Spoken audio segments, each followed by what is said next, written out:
रात घनी और रहस्यमय थी। चांद की रोशनी रेशमी बादलों के बीच से झांक रही थी, लेकिन वह इतनी धुंधली थी कि अंधेरे को पूरी तरह भेद नहीं पा रही थी।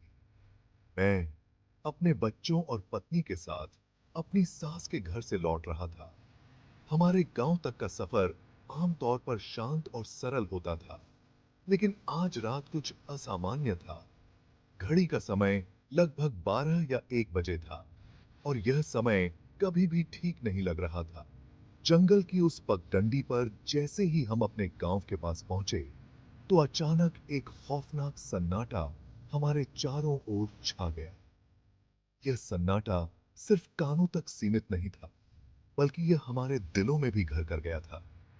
मुझे ऐसा लगा जैसे रात ने किसी पसंदीदा अंधेरे को अपने में समेट लिया हो। हवा भी ठहर सी गई थी।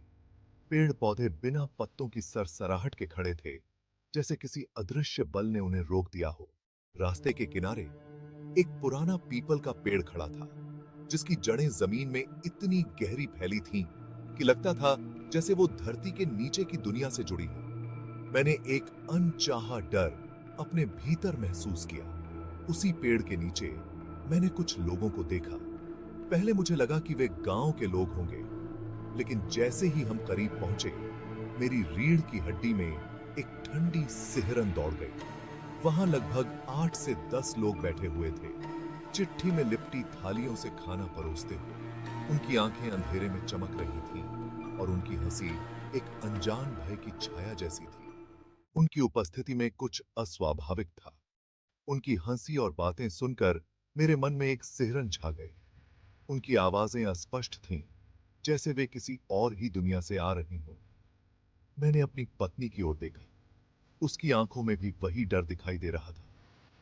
उसने मेरे हाथ को कसकर पकड़ लिया, जैसे कोई अनजानी ताकत उसे खींचने की कोशिश कर रही हो। मैंने महसूस किया कि यह कोई साधारण ग्रामीण नहीं थे। यह भूत थे, जो रात के अंधेरे में पंगत कर रहे थे। चलो बच्चों, जल्दी चलो, मैंने एक ठंडी सांस लेते हुए। मेरी आवाज में थरथराहट थी, लेकिन मैंने अपनी हिम्मत जुटाई। मैंने मन ही मन हनुमान चालीसा पढ़ने शुरू कर दिया, जैसे कोई सुरक्षा कवच बांध रहा।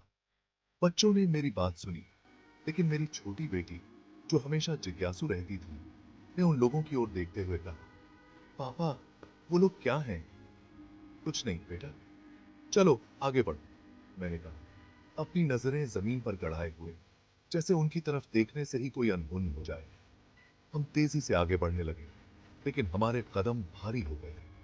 ऐसा लगा कि जैसे हवा भी हमारे खिलाफ हो गई। जैसे ही हम थोड़ा आगे बढ़े, मुझे एहसास हुआ कि हम रास्ता भटकने लगे हैं। वो पुराना पेड़ जैसे हमारे पीछे पीछे चल रहा था। उसकी शाखाएं हवा में हिलने के बजाय स्थिर खड़ी थीं, जैसे किसी बुरी नजर की तरह हमें घूर रही हो। फिर मैंने अपने परिवार को एक दिशा में चलने के लिए कहा, लेकिन जैसे ही हम उस दिशा में बढ़े, हम अचानक उसी पेड़ के पास आ गए। ये जैसे किसी भयानक जादू का खेल हो रहा था। मैंने 8-10 बार ऐसा होते देखा, और हर बार बच्चों पर मेरी नजर थी। उनकी आंखों में डर और अधीरता थी, लेकिन मेरी पत्नी, वह अब चुप हो चुकी थी। उसकी आंखों में अजीब सी वीरानगी थी, जैसे उसने कुछ देखा हो जो उसे भीतर से तोड़ रहा हो। पापा, हम क्यों नहीं जा पा रहे? मेरी छोटी बेटी ने फिर से पूछा। उसकी आवाज में डर साफ झलक रहा था। उसकी आवाज से मेरे भीतर का डर और बढ़ गया। उस नहर का पानी अंधेरे में चमक रहा था, लेकिन उसकी चमक में कोई शांति नहीं थी, बल्कि एक भयानक रहस्य छिपा था। मुझे एहसास हुआ कि अगर हम उस पानी के पास जाते हैं, तो शायद वापस नहीं आ पाएंगे। डर की एक लहर मेरे मन में दौड़ गई। मेरी पत्नी की आंखें अब सूनी और निस्तेज लग रही थीं। उसकी सांसें भारी हो रही थीं। मैंने जल्दी से उसकी हाथ को जोर से पकड़ा, जैसे उसे खींचकर इस भयानक स्थिति से बाहर निकालने की कोशिश कर रहा हो। तभी मैंने गांव की देवी का नाम लिया। उसकी शक्ति मुझे सशक्त करेगी, यह विश्वास मेरे दिल में जगमगाने लगा। हे देवी, कृपया हमारी मदद करो, मैंने प्रार्थना की, अपने बच्चों के हाथ पकड़े हुए। हम बस घर जाना चाहते हैं।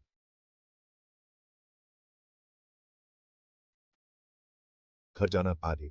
जैसे ही मैंने देवी का नाम लिया, हवा में अचानक एक बदलाव आया।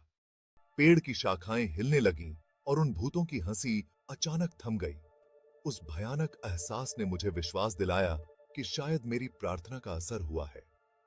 लेकिन एक पल के लिए चारों ओर और भी गहरा सन्नाटा छा गया। ऐसा लगा जैसे पूरा जंगल हमारी प्रार्थना का उत्तर देने के लिए ठहर गया हो। बच्चों, मेरे साथ रहो, मैंने कहा।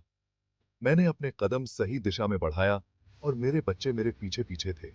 मैं हनुमान चालीसा जोर से पढ़ता रहा, जैसे वह शब्द ही हमें इस भयानक माहौल से बचा सकते। जैसे ही हम अंत में पहुंचे, मुझे लग रहा था जैसे ठंडी हवा में गर्माहट आने लगी। लेकिन यह गर्माहट भी अस्वाभाविक थी, जैसे किसी छुपे हुए खतरे की चेतावनी दे रही हो। आखिरकार जैसे जैसे मैंने पढ़ना जारी रखा, हमें अच्छी तरह से सड़क पर लौटने में सफलता मिली। भूतों का साया धीरे धीरे पीछे छूट गया, लेकिन उनकी छाया हमारे दिलों पर बनी रही। हम अब सही रास्ते पर थे, लेकिन उस रास्ते की नीरसता और अजीब शांतता ने मुझे बेचैन रखा। गांव की सीमा में प्रवेश करते ही मेरे मन में राहत की लहर दौड़ी, लेकिन राहत के साथ साथ एक अनजाना डर भी मन में बना रहा, जैसे हम किसी अदृश्य नजरों की जद में थे जो हमें दूर से देख रही थी। हमने कच्चे घरों की अस्त व्यस्तता को देखा, जो हमारे गांव को पहचानने के लिए हमें पुकार रहे थे। मुझे एहसास हुआ कि हमें उनकी अशांति का सामना करते हुए घर पहुंचना था। हम सुरक्षित हैं, मैंने बच्चों को आश्वस्त किया। हम अब घर पहुंच गए हैं, लेकिन मेरे शब्द खोखले लग रहे थे।